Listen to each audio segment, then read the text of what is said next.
Hello बच्चों, बाल मंदिर के इस YouTube चैनल में आपका स्वागत है। बच्चों, हम लोग बात कर रहे थे अपना चैप्टर कौन सा, प्रकाश विद्युत प्रभाव, जिसकी हम लोग चर्चा कर रहे थे। हम लोग जो चैप्टर पढ़ रहे थे उसका नाम क्या था बच्चों, प्रकाश विद्युत प्रभाव। मैंने आप लोगों को सबसे पहले इसके बारे में बताया क्या था, और जब हमने इसका प्रायोगिक प्रेक्षण लिए इसके, तो प्रायोगिक प्रेक्षण में हमने बहुत सारी चीजें देखी। हमने क्या देखा कि क्या होता है कि जब आपतित प्रकाश की आवृत्ति को बदलते हैं, आपतित प्रकाश की तीव्रता, आवृत्ति तथा विभव के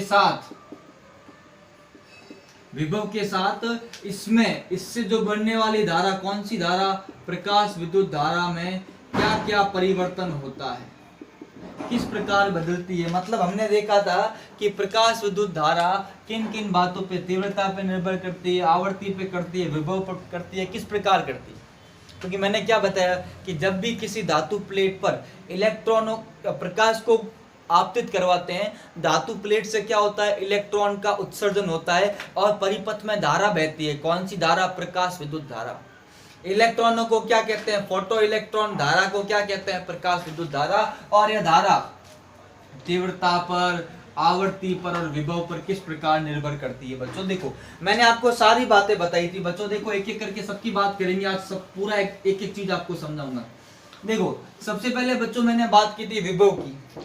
किसकी बात की थी, विभव की। जब मैंने विभव की बात की तब मैंने क्या किया, मैंने दो बातें, एक तो क्या कर दी, प्रकाश की आवृत्ति को फिक्स कर दिया, दूसरा आपतित प्रकाश की तीव्रता को क्या कर दिया, फिक्स कर दिया। और मैं क्या देखता हूं कि जब आरोपित विभव कैथोड और दूसरा क्या था बच्चों, एनोड, कैथोड से इलेक्ट्रॉन क्या होते हैं बच्चों, बाहर निकलते हैं। जब प्रकाश इसके ऊपर गिरता है इलेक्ट्रॉन निकलते हैं। कैथोड को जोड़ा बच्चों मैंने किससे जोड़ा, माइनस से। एनोड को जोड़ा प्लस से। अब मैं क्या देखता हूं कि जैसे जैसे विभव को बढ़ाता हूं, इस विभव को बढ़ाता हूं, धारा का मान क्या होता है, बढ़ता है। आरोपित विभव को बढ़ाने पर धारा का मान क्या होता है, बढ़ता है। और बच्चों क्या देखता हूं, जब मेरा विभव शून्य है तब भी परिपथ में कुछ ना कुछ धारा बहती है। क्यों, क्योंकि इन इलेक्ट्रॉनों के पास कुछ ऊर्जा होती है जिससे कुछ इलेक्ट्रॉन इसके पास पहुंच जाते हैं जीरो विभव पर। विभव बढ़ाऊंगा सारे इलेक्ट्रॉन पहुंच जाएंगे, और एक विभव पर धारा क्या हो जाती है, मैक्सिमम। उसके बाद कितना ही बढ़ाओ, ये ऐसा था, उसके बाद कितना ही बढ़ाओ धारा का मान नहीं बढ़ता। क्यों, क्योंकि सारे इलेक्ट्रॉन यहाँ पे पहुंच जाते हैं, सारे इलेक्ट्रॉन यहाँ पे पहुंच जाते हैं। और फिर मैंने क्या किया, एनोड को कैथोड के सापेक्ष किससे जोड़ दिया बच्चों, नेगेटिव से। अब क्या कर रहा है, ये नेगेटिव इलेक्ट्रॉन को क्या कर रहा है, विरोध कर रहा है। तो धारा के मान में कमी हो गई और एक निश्चित विभव पर धारा क्या हो गई, शून्य हो गई। इसको हम लोग क्या कहते हैं बच्चों, निरोधी विभव। क्या कहते हैं बच्चों, निरोधी विभव। कि कैथोड के सापेक्ष एनोड का ऋणात्मक मान, जिस पर परिपथ में धारा का मान क्या हो जाता है, शून्य हो जाता है बच्चों। इसको हम लोग क्या कहते हैं, इसको हम लोग निरोधी विभव कहते हैं। क्या कहते हैं, निरोधी विभव कहते हैं। और बच्चों मैंने एक फॉर्मूला बताया था बच्चों, फॉर्मूला क्या था, EV0 बराबर हाफ mv मैक्स का स्क्वायर। इलेक्ट्रॉनों की अधिकतम गतिज ऊर्जा बराबर EV0। क्यों, क्योंकि मैक्सिमम विभव पे जिसके पास सबसे ज्यादा गतिज ऊर्जा, इलेक्ट्रॉन रुक गया। इससे कम वाले तो रुक ही जाएंगे, पर अधिकतम गतिज ऊर्जा वाले इलेक्ट्रॉन भी इस विभव के कारण क्या हो गए बच्चों, रुक गए। तो हम लोगों ने एक फॉर्मूला बनाया था ये। इसका मतलब अगर इलेक्ट्रॉन की ऊर्जा बढ़ेगी तभी विभव का मान बढ़ेगा, निरोधी विभव का। ऊर्जा घटेगी तो निरोधी विभव के मान में परिवर्तन नहीं होगा। उसके बाद बच्चों मैंने बात की थी तीव्रता की। जब मैंने तीव्रता की बात की बच्चों, तो मैंने क्या किया, मैंने विभव को निश्चित कर दिया और आवृत्ति को निश्चित कर दिया। तो मैंने आप लोगों को बात बताया कि जो इलेक्ट्रॉनों की संख्या है, धातु पृष्ठ से उत्सर्जित इलेक्ट्रॉनों की संख्या तीव्रता की क्या होती है, समानुपाती। इसका मतलब क्या है कि तीव्रता बढ़ाने पर जितना तीव्र प्रकाश डालूंगा उतने ही ज्यादा इलेक्ट्रॉन निकलेंगे, पर इलेक्ट्रॉनों की ऊर्जा में किसी भी प्रकार का कोई परिवर्तन नहीं होगा। इसका मतलब तीव्रता बढ़ाने पर धारा का मान बढ़ेगा, पर निरोधी विभव होगा। अगर विभव कैसा होगा, निरोधी होगा, तीव्रता कितनी बढ़ाऊं धारा का मान नहीं बढ़ेगा। क्यों, क्योंकि इलेक्ट्रॉनों के पास इतनी ऊर्जा ही नहीं है कि वो यहां से यहां पहुंच जाए। तो एक बात ध्यान रखना कि तीव्रता बढ़ाने पर केवल बच्चों इलेक्ट्रॉनों की संख्या में परिवर्तन होता है, इलेक्ट्रॉनों की ऊर्जा में किसी प्रकार का कोई परिवर्तन नहीं होता है। इलेक्ट्रॉन की ऊर्जा में किसी प्रकार का कोई परिवर्तन नहीं होता है बच्चों। उसके बाद बच्चों लास्ट लेक्चर में मैंने बात की थी किसके बारे में, विभव के बारे, सॉरी अपने आवर्ती के बारे में। तब मैंने आपको बताया था एक न्यूनतम आवर्ती से अधिक आवर्ती, मैंने बताया था एक न्यूनतम आवर्ती से अधिक आवर्ती वाला होगा तभी ध्यान रखना प्रकाश विद्युत प्रभाव होगा। उस आवर्ती को हम लोग क्या कहते हैं बच्चों, दहली आवर्ती। क्या कहते हैं बच्चों, दहली आवर्ती। वह न्यूनतम आवर्ती जिससे किसी धातु से, धातु के पृष्ठ से इलेक्ट्रॉनों का उत्सर्जन क्या होता है, प्रारंभ होता है, उसको हम लोग क्या कहते हैं, दहली आवर्ती कहते हैं। और ध्यान रखना अलग अलग धातुओं के लिए इसका मान क्या होता है, अलग अलग किस पे निर्भर करती है बच्चों, धातु की प्रकृति पर। किस पर निर्भर करती है बच्चों, धातु की प्रकृति पर निर्भर करती है। अलग अलग धातु लेंगे इसका मान क्या होगा, अलग अलग होगा। और ध्यान रखना आवर्ती न्यूनतम तो तरंग दैर्ध्य क्या होगा, अधिकतम तरंग दैर्ध्य लैम्डा मैक्स, या इसको लैम्डा नॉट बोलेंगे, इसको बोलेंगे दहली तरंग दैर्ध्य। वह अधिकतम तरंग दैर्ध्य जिस पर किसी धातु पृष्ठ से इलेक्ट्रॉनों का उत्सर्जन प्रारंभ होता है। अगर इससे ज्यादा तरंग दैर्ध्य होगा तो इलेक्ट्रॉन नहीं निकलेगी, और इससे कम आवर्ती होगी तो इलेक्ट्रॉनों का उत्सर्जन नहीं होगा बच्चों। मैंने आपको ये बात बताई। उसके बाद बच्चों देखो, कल मैंने आपको एक ग्राफ बताया था, मतलब लास्ट लेक्चर के अंदर जो हम बात कर रहे थे उसमें मैंने आप लोगों को एक ग्राफ बताया था। ग्राफ कैसा था बच्चों, देखो क्या आपने ये देखा, ये हमारा ये इस प्रकार से I और ये V प्लस V और ये क्या है V नॉट। अब मैंने क्या किया, ये न्यू आवर्ती, ठीक है, आवर्ती कितनी है, न्यू 1। अब मैंने क्या किया, आवर्ती को बढ़ाया, यहाँ पे हूं, आवर्ती को बढ़ाऊंगा, ये आवर्ती न्यू 1 है, मैंने आवर्ती न्यू 2 कर दी, न्यू 2 न्यू 1 से क्या है, ज्यादा थोड़ी बढ़ा दी। अब क्या होगा कि अगर आवर्ती बढ़ाऊंगा तो ध्यान रखना आवर्ती बढ़ाने पर इलेक्ट्रॉनों की ऊर्जा क्या होती है, बढ़ती है। मतलब अब यहाँ पे क्या है, इस स्थिति में न्यू नॉट, न्यू 1 और V नॉट पर, ये V नॉट इलेक्ट्रॉन के पास ऊर्जा नहीं है, पर आवर्ती बढ़ाने पर कुछ इलेक्ट्रॉन पहुंच जाते हैं। कुछ इलेक्ट्रॉन क्या होते हैं, कैथोड से एनोड पहुंच जाते हैं, तो धारा का मान थोड़ा सा बढ़ जाता है। धारा का मान थोड़ा सा क्या होता है, बढ़ जाता है बच्चों। पर ध्यान रखना अधिकतम धारा तो उतनी रहेगी, क्यों, क्योंकि तीव्रता क्या है, निश्चित है। तीव्रता निश्चित है तो इलेक्ट्रॉनों की संख्या में कोई परिवर्तन नहीं होगा। पर अगर मेरे को अब 0 करना है तो मेरे को निरोधी विभव का संख्यात्मक मान बढ़ाना पड़ेगा। क्यों, अब इलेक्ट्रॉनों के पास ऊर्जा थोड़ी ज्यादा होगी, मतलब मुझे और ज्यादा नेगेटिव विभव उसको देना पड़ेगा। अब इस केस में अगर मैं और आवर्ती बढ़ा दूं तो अगेन ग्राफ इस प्रकार से मिलेगा। ये मैंने बच्चों आप लोगों को बताया था, कौन से लेक्चर में, लास्ट लेक्चर के अंदर हम लोगों ने ये ग्राफ किया था। इसका मतलब क्या हो गया बच्चों, इस बात से हमको क्या समझ में आया कि निरोधी विभव का मान अर्थात गतिज ऊर्जा का मान किसके निर्भर करता है, आवर्ती पे निर्भर करता है। किस पे निर्भर करता है, आवर्ती पे निर्भर करता है। ध्यान रखना है, इसका मतलब ये बात आपको ध्यान रखनी है। ध्यान, अब तो क्या लिखेंगे इसके बाद, कल वाले के बाद क्या लिखेंगे हम लोग, एक लाइन लिखेंगे आगे देखो, अर्थात आवर्ती बढ़ाने पर,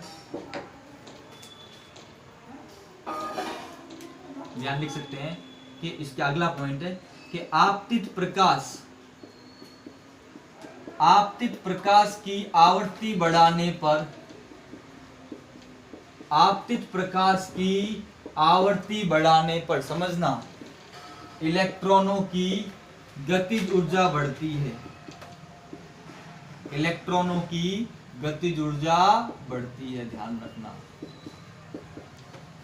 तो इसका मतलब क्या हो गया, अगर मैं आवर्ती बढ़ाऊंगा तो इलेक्ट्रॉनों की संख्या में परिवर्तन नहीं होगा, केवल किसमें परिवर्तन होता है, इलेक्ट्रॉन की ऊर्जा में परिवर्तन होता है। किसमें परिवर्तन होता है, इलेक्ट्रॉन की ऊर्जा में, तथा या जबकि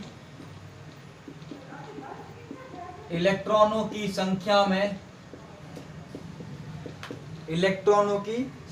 में किसी भी प्रकार का कोई परिवर्तन नहीं होता, किसी भी प्रकार का कोई परिवर्तन नहीं होता है। बच्चों समझना मेरी बात, ये बात ध्यान रखना है। इसका मतलब क्या करें, यदि आवर्ती तथा विभव, किसकी बात कर रहा हूं, आवर्ती, और किसकी बात कर रहा हूं, विभव। बच्चों समझना क्या बोला है कि गतिज ऊर्जा बढ़ती है, मतलब इलेक्ट्रॉन की आवर्ती बढ़ाने पे गतिज ऊर्जा बढ़ती है, मतलब निरोधी विभव क्या होगा, बढ़ेगा। इसका मतलब क्या है, आवर्ती तथा निरोधी विभव V0 के मध्य ग्राफ सरल रेखा प्राप्त होगा। क्या होगा, सरल रेखा। अब देखो ग्राफ समझना है, आप ग्राफ बना रहा हूं। इधर ले लिया बच्चों मैंने आवर्ती, क्या ले लिया बच्चों मैंने, आवर्ती, और बच्चों इधर क्या ले लिया मैंने, V0। क्या हो गया, V0, या इसको क्या बोलेंगे बच्चों, निरोधी विभव। तो बच्चों ग्राफ है ना इस प्रकार से आएगा। ये बच्चों मैं इसको थोड़ा इधर बना लूं, वरना यहाँ पे मिक्स हो जाएगा।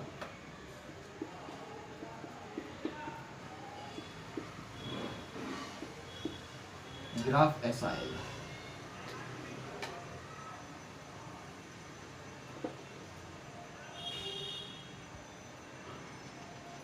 और ये ग्राफ अक्ष एक्स अक्ष को जहां काटता है वो कौन सी आवर्ती है बच्चों, इसको कहते हैं हम लोग दहली आवर्ती। क्या कहते हैं बच्चों, इसको दहली आवर्ती। ध्यान रखना, दहली आवर्ती पर निरोधी विभव का मान शून्य होगा। क्यों, क्योंकि दहली आवर्ती पर इलेक्ट्रॉनों का उत्सर्जन भी नहीं होगा। ध्यान रखना, यह ग्राफ यहाँ पे ध्यान रखना, हमने क्या किया बच्चों, एक्स अक्ष पे क्या लिया है, एक्स अक्ष पे हम लोगों ने लिया है आवर्ती, और वाई अक्ष पे बच्चों क्या लिया है मैंने, वाई अक्ष पे लिया है बच्चों निरोधी विभव। और ग्राफ कैसा है बच्चों, सरल रेखा। ग्राफ कैसा प्राप्त हुआ है, सरल रेखा प्राप्त हुआ है। ध्यान रखना, यह ग्राफ एक्स अक्ष को जहां काटता है वह आवर्ती दहली आवर्ती होगी। कौन सी आवर्ती होगी बच्चों, दहली आवर्ती। क्यों, क्योंकि दहली आवर्ती पर इलेक्ट्रॉनों का उत्सर्जन ही नहीं होगा, और जब इलेक्ट्रॉनों का उत्सर्जन नहीं होगा तो निरोधी विभव ऑटोमेटिकली क्या होगा, जीरो। क्योंकि निरोधी विभव कब लगता है बच्चों, समझना, निरोधी विभव की जरूरत कब पड़ती है बच्चों, जब इलेक्ट्रॉन का उत्सर्जन होगा, और जबकि इलेक्ट्रॉन का उत्सर्जन ही नहीं होता इससे कम आवर्ती पे, तो निरोधी विभव होगा नहीं। इसका मतलब क्या हो गया कि दहली आवर्ती के प्रकाश पर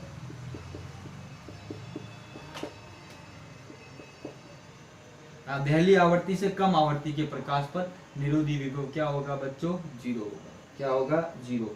ऐसा लिखता हूं, दहली आवर्ती के प्रकाश पर निरोधी विभव कितना होगा, जीरो। समझना बच्चों, मैंने क्या किया, ये प्लेट है, इसके ऊपर प्रकाश डाला दहली आवर्ती का।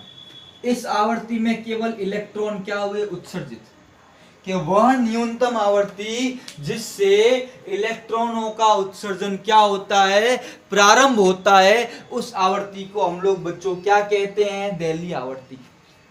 वह न्यूनतम आवर्ती जिससे इलेक्ट्रॉनों का उत्सर्जन क्या होता है, प्रारंभ, दहली आवर्ती कहलाती है। अब बच्चों समझना, दहली आवर्ती पर इलेक्ट्रॉन उत्सर्जित हुए हैं, पर इनके पास इतनी ऊर्जा नहीं है कि वो पहुंच पाए कहां तक, कैथोड से कहां पहुंचना है बच्चों, ये कैथोड की प्लेट, ये एनोड की प्लेट। इलेक्ट्रॉन बाहर निकल रहे, बाहर निकलते ऊर्जा तो क्या है, जीरो, क्योंकि एक्स्ट्रा ऊर्जा तो है ही नहीं, जितनी ऊर्जा है वो इसको बाहर निकालने में खर्च हो गई। अब इनके पास यहाँ पहुंचने की ऊर्जा नहीं है, तो निरोधी विभव का मान ऑटोमेटिकली जीरो हो गया। क्यों, क्योंकि धारा तो बन ही नहीं रही है, धारा को जीरो करना पड़ेगा, पर धारा ऑलरेडी जीरो। क्यों, क्योंकि इलेक्ट्रॉन के पास इतनी ऊर्जा ही नहीं है। अब जैसे जैसे मैं आवर्ती को बढ़ाऊंगा, इन इलेक्ट्रॉन की ऊर्जा क्या होगी, बढ़ेगी। ऊर्जा बढ़ेगी तो निरोधी विभव भी क्या होगा बच्चों, बढ़ेगा। तो ये फंडा आप लोगों को बच्चों ध्यान रखना है। क्या करना है, ये फंडा आप लोगों को बच्चों ध्यान रखना है। अच्छे से इस चीज को बच्चों क्या कर लो, नोट कर लो। मैंने पूरा प्रॉपर एक चीज से आपको पूरा अच्छे तरीके से क्या कर लिया, समझा दिया बच्चों, ध्यान रखना।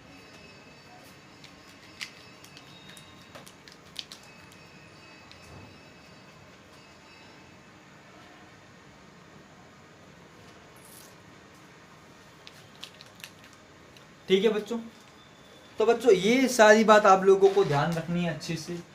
अब बच्चों देखो, हम लोगों ने सारी चर्चा की किसके बारे में, प्रकाश विद्युत प्रभाव के बारे में। किसके बारे में, प्रकाश विद्युत प्रभाव के बारे में। अब बच्चों यहाँ के बाद हम लोग क्या बात करेंगे, हम बात करेंगे प्रकाश विद्युत प्रभाव के नियम। प्रकाश विद्युत प्रभाव के नियम। अब समझना बच्चों, मैं आपको क्या बताने की, हमने जितनी जितनी चर्चाएं की उसको किसके रूप में, नियम के रूप में। बच्चों नियम में सबसे पहले हम क्या ध्यान रखेंगे कि किस प्रकार विभव को परिवर्तित करने पर धारा का मान बदलता है।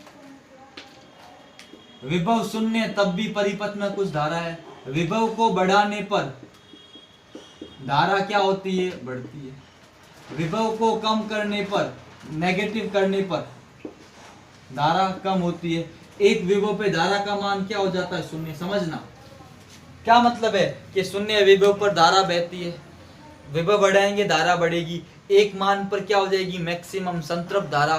कम करेंगे धारा का मान कम होगा, नेगेटिव पे धारा का मान घटेगा, एक नेगेटिव पे क्या हो जाएगा, जीरो।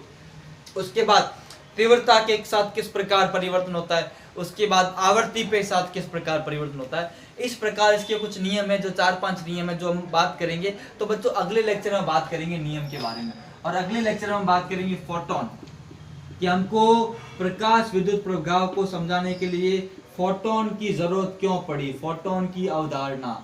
और फोटोन ये सबसे इंपॉर्टेंट टॉपिक है बच्चों, ध्यान रखना। फोटोन के बाद आइंस्टाइन इसको समझाएगा, और इस प्रकार से चैप्टर क्या हो जाएगा पूरा। तो बच्चों 3 लेक्चर और लगेंगे लगभग इस चैप्टर के अंदर। और बच्चों मेरी बातों को ध्यान से समझना बच्चों, वीडियो बहुत आसान चैप्टर है, बातों को समझना है। अगर आप समझ गए तो कोई गड़बड़ नहीं होगी बच्चों। ठीक है बच्चों, आज के लिए मैं छोटे छोटे लेक्चर बना रहा ताकि आपको ज्यादा बर्डन नहीं मिले। मैंने प्रकाश विद्युत प्रभाव के हर नियम की अच्छे से बात की है, एग्जाम्पल लेके समझाया बच्चों। अब मैं बात करूंगा नियम के बारे में, तब वापिस इसकी व्याख्या करूंगा बच्चों। तब तक के लिए बच्चों थैंक यू। वीडियो को बच्चों ज्यादा से ज्यादा शेयर करें बच्चों, आप जितना ज्यादा देखोगे तभी हम लोग अंदर से मोटिवेट होंगे और बढ़ाने और ज्यादा वीडियो बनाने के लिए। बच्चों जल्दी स्कूल खुलने वाले हैं, ऐसा उम्मीद है कि जल्दी स्कूल खुल जाएंगे तो रेगुलर क्लास लगेगी। तो अपनी तैयारी बच्चों जारी रखें, क्योंकि हमारे पास अब समय बहुत कम है। सिलेबस में कुछ परिवर्तन होगा नहीं होगा, ये बातें सब बात की। अभी हम लोग अपनी पढ़ाई पे फोकस करेंगे बच्चों केवल। थैंक यू सो मच बच्चों।